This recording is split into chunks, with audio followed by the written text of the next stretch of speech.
நம்ம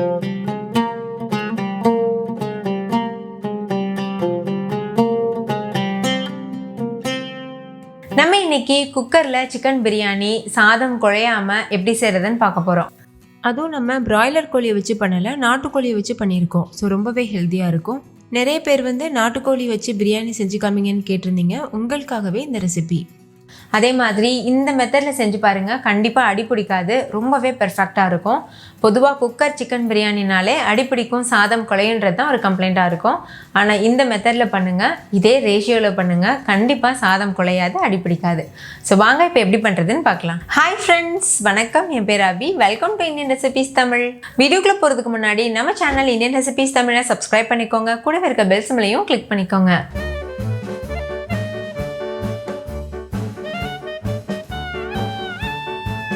ஃபஸ்ட்டு இந்த ரெசிபி பண்ணுறதுக்கு நம்ம ஃப்ரெஷ்ஷாக மசாலா அரைச்சி எடுக்க போகிறோம். அதுக்கு 1 டீஸ்பூன் சோம்பு, 1 டீஸ்பூன் சீரகம், 1/2 டீஸ்பூன் மிளகு, 2 பட்டை, 3 கிராம்பு, 4 ஏலக்காய் இதெல்லாம் எடுத்துக்கோங்க. இது கூடவே 7-8 சின்ன வெங்காயம், ஒரு 4-5 முந்திரி பருப்பு எடுத்துக்கோங்க. இது எல்லாத்தையும் மிக்ஸி ஜாரில் சேர்த்துக்கோங்க. சேர்த்துட்டு தேவையான அளவு தண்ணி சேர்த்து ஃபைன் பேஸ்ட்டாக அரைச்சி எடுத்துக்கோங்க. எந்த அளவு முடியுமோ அந்த அளவுக்கு ஃபைன் பேஸ்ட்டாக அரைச்சி எடுத்துக்கோங்க. இப்போ பாருங்கள், அரைச்சி எடுத்துகிட்டு வந்தாச்சு. இப்போ இது ஒரு ஓரமாக இருக்கட்டும். இந்த மாதிரி அரைச்சி சேர்க்கும்போது டேஸ்ட் ரொம்பவே சூப்பராக இருக்கும். இப்போ ஒரு குக்கரில் 3 டேபிள் ஸ்பூன் எண்ணெய் சேர்த்துக்கோங்க. நான் நல்லெண்ணெய் எடுத்திருக்கேன். இது கூடவே 2 டேபிள் ஸ்பூன் நெய் சேர்த்துக்கோங்க. நல்லா சூடானதுக்கப்புறமா ஒரு பிரிஞ்சி இலை சேர்த்துக்கோங்க. இது கூடவே 2 பெரிய சைஸ் வெங்காயத்தை நீள்வாக்கில் அரைஞ்சிட்டு சேர்த்துக்கோங்க. நான் இப்போ செய்கிற பிரியாணி ஒரு 3 பேர் சாப்பிட்றதுக்கு கரெக்டாக இருக்கும்.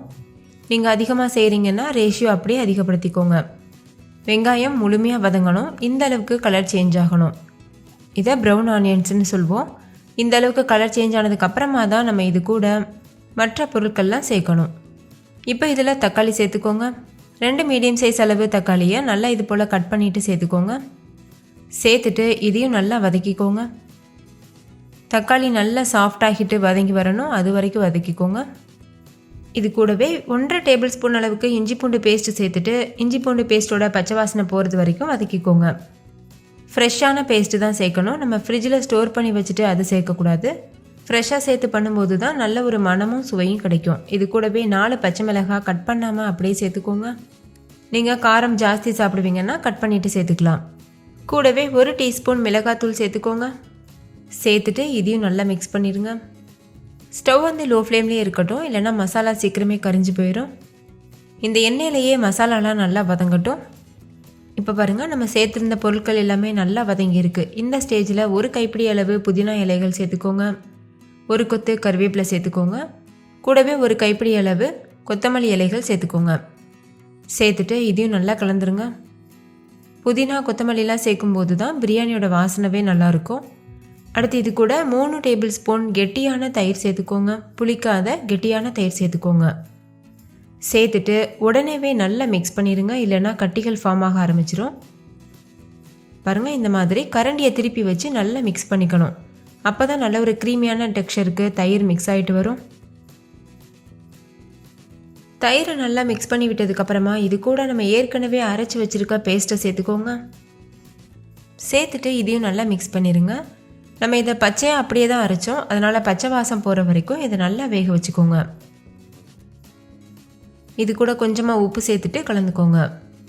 நான் கல்லுப்பு யூஸ் பண்ணியிருக்கேன், நீங்கள் நார்மல் டேபிள் சால்ட்டு கூட யூஸ் பண்ணிக்கலாம். நல்லா மிக்ஸ் பண்ணதுக்கப்புறமா வாஷ் பண்ணி வச்சுருக்க சிக்கன் சேர்த்துக்கோங்க. மஞ்சத்தூள் உப்பு சேர்த்து நல்லா வாஷ் பண்ணி வச்சுக்கோங்க. அப்போ தான் அந்த நாட்டுக்கோழியில் இருக்க வாசனை போகும். நான் யூஸ் பண்ணியிருக்கிறது 1/2 கிலோ அளவு சிக்கன் இருக்கும். இதே மெத்தடில் நீங்கள் பிராய்லர் கோழி வச்சு கூட செய்யலாம்.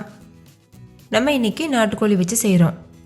கோழி சேர்த்ததுக்கப்புறமா இது போல் நல்லா மிக்ஸ் பண்ணிடுங்க. இது கூட ஒரு 1/4 கப் அளவுக்கு தண்ணி சேர்த்துட்டு மிக்ஸ் பண்ணிக்கோங்க. பொதுவாக நாட்டுக்கோழி பிராய்லர் கோழி போல் சீக்கிரம் வேகாது, இது வேகிறதுக்கு டைம் எடுக்கும். அதனால் நம்ம தண்ணி கொஞ்சமாக சேர்த்து மிக்ஸ் பண்ணிவிட்டு மூடி போட்டு மூடிட்டு ஹை ஃப்ளேமில் வச்சு 3 விசில் வர வரைக்கும் வெயிட் பண்ணணும். 3 விசில் வந்ததுக்கப்புறமா ப்ரெஷர் தானாக ரிலீஸ் ஆனதுக்கப்புறமா நம்ம ஓப்பன் பண்ணி பார்க்கலாம். 3 விசில் வச்சும் சிக்கன் வேகலைன்னா நீங்கள் எக்ஸ்ட்ரா ஒரு 1-2 விசில் வச்சுக்கலாம். இப்போ 3 விசில் ப்ரெஷர் தானாக ரிலீஸ் ஆகிட்டுருக்கு. சிக்கனும் முழுமையாக வெந்திருக்கு. பார்க்குறதுக்கே கலர்ஃபுல்லாக இருக்குது பாருங்கள். இந்த ஸ்டேஜில் நீங்கள் செக் பண்ணி பார்த்துட்டு கறி வேகலைன்னா மறுபடிக்கும் நீங்கள் விசில் வைக்கிற மாதிரி இருக்கும். நம்ம வெறும் 1/4 கப் தண்ணி தான் சேர்த்துருந்தோம். சிக்கனே இந்தளவுக்கு தண்ணி விட்டு வந்திருக்கு. இப்போ இது கூட அளவு தண்ணி சேர்த்துக்கோங்க. நான் யூஸ் பண்ணியிருக்கிறது சீரக சம்பா அரிசி. 1 கப் அளவுக்கு அரிசி எடுத்திருக்கேன். அதுக்கு 2 கப் அளவுக்கு தண்ணி கரெக்டாக இருக்கும். 2 கப் தண்ணி சேர்த்து நல்லா கலந்துட்டு இது போல் கொதித்து வரும்போது உப்பு செக் பண்ணி பாருங்கள். உப்பு நல்லா கரிப்பாக இருக்கணும். அப்போ தான் நம்ம சாதம் சேர்த்து வெந்து வரும்போது கரெக்டாக இருக்கும்.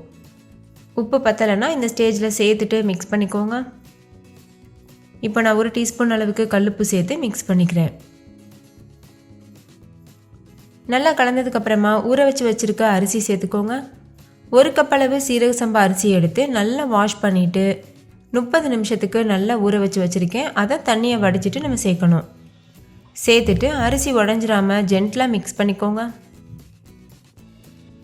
நல்லா கலந்ததுக்கப்புறமா மூடி போட்டு மூடிட்டு ஹை ஃப்ளேமில் ஒரு 3 நிமிஷத்துக்கு வேக வச்சுக்கோங்க. விசில் எதுவும் போட வேண்டாம். அப்படியே மூடி போட்டு மூடி மட்டும் வேக வச்சுக்கோங்க.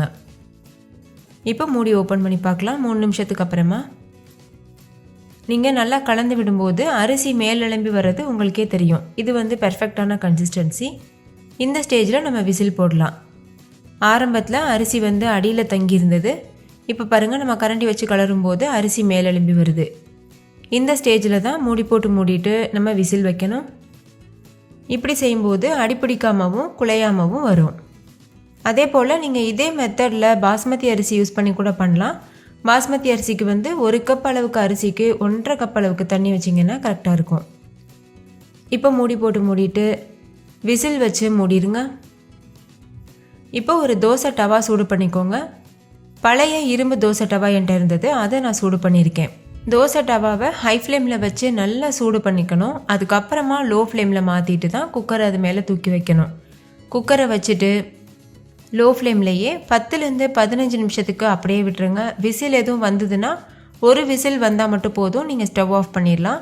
ஒருவேளை விசில் வரலைன்னா 10லேருந்து 15 நிமிஷத்துக்கு வெயிட் பண்ணுங்கள். அப்புறமா நீங்கள் ஸ்டவ் ஆஃப் பண்ணிவிட்டு ப்ரெஷர் தானாக ரிலீஸ் ஆனதுக்கப்புறமா நீங்கள் ஓப்பன் பண்ணி பார்க்கலாம். இப்போ 15 நிமிஷத்துக்கு அப்புறமா ப்ரெஷர் தானாக ரிலீஸ் ஆகியிருக்கு. பாருங்கள், எவ்வளோ சூப்பராக உதிரி உதிரியாக ரைஸ் வெந்திருக்கு. இப்போ பிரியாணி நல்லா சூடாக இருக்குது. இனி ஆறி வரும்போது இன்னுமே நல்ல பொல பொலன்னு உதிரி உதிரியாக இருக்கும். சிக்கனில் ரைஸ்லலாம் நம்ம அரைச்சி சேர்த்த மசாலாலாம் இறங்கிட்டு நல்ல ஒரு வாசனையோட பெர்ஃபெக்டான நாட்டுக்கோழி பிரியாணி சூப்பராக தயாராக இருக்குது. நீங்களும் கண்டிப்பாக இதே மெத்தடில் பிரியாணி செஞ்சு பாருங்கள். அதுக்கப்புறமா பிராய்லர் கோழி பிரியாணி சாப்பிடவே மாட்டீங்க. இது அவ்வளோத்துக்கு ரொம்பவே டேஸ்டியாக இருக்கும். நான் இதை ராய்த்தா கூட வச்சு சர்வ் பண்ண போகிறேன். கூடவே நாட்டுக்கோழி சிக்கன் சிந்தாமணியும் செஞ்சுருக்கேன். அது கூட வச்சுட்டு சர்வ் பண்ண போகிறேன். காம்பினேஷன் ரொம்பவே சூப்பராக இருக்கும். உங்களுக்கு சிக்கன் சிந்தாமணி ரெசிபி வேணும்னா கேளுங்க, கண்டிப்பாக ஷேர் பண்ணுறேன். ஓகே ஃப்ரெண்ட்ஸ், இந்த சிக்கன் பிரியாணி உங்களுக்கு ரொம்ப பிடிச்சிருந்துச்சுல? பிடிச்சிருந்தா லைக் பண்ணுங்கள், ஷேர் பண்ணுங்கள், கமெண்ட் பண்ணுங்கள். தேங்க்யூ, பாய்.